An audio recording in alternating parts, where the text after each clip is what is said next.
The United States has imposed a new 10% tariff on imports from India under Section 301 of the Trade Act of 1974, and this is citing concerns over the enforcement of laws against goods produced using forced labor. The move is part of a broader trade action targeting 60 economies. Initially, India was expected to face a 12.5% tariff. But the rate was lowered after New Delhi amended its foreign trade policy to prohibit the import of goods made using forced labor. The US says the tariffs are aimed at countries that have failed to effectively prevent forced labor from entering global supply chains. Unlike temporary trade measures, these Section 301 tariffs have no expiry date, making them a potentially long-term challenge for exporters. The tariff decision is backed by findings from the U.S. Department of Labor's Bureau of International Labor Affairs, which identifies several Indian sectors where child labor or bonded labor remains a major concern.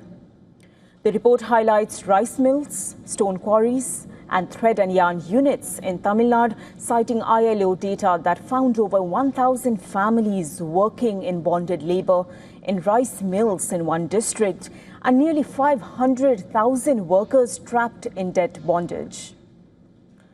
It also flags forced labor risks in products including garments, tea, shrimp, footwear, carpets, fireworks, leather goods, glass bangles, sandstone and rubber gloves. In Andhra Pradesh, the report alleges exploitative labor practices in the shrimp processing industry, while it also points to forced labor concerns in Assam's tea sector and Maharashtra's sugarcane fields. For Indian exporters, the immediate impact is an additional 10% duty on shipments to the US unless products qualify for exemptions. While exporters avoided the steeper tariff, the new levy still raises costs and adds uncertainty at a time when India and the US, they are both negotiating a broader trade agreement.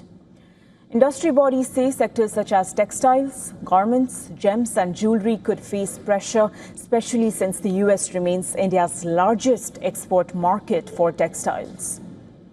Some exporters argue India still retains a competitive advantage because many rival countries face even higher tariffs, while others warn that the permanent nature of the Section 301 action could weigh on investment, sourcing decisions, as well as export growth if additional US trade measures follow.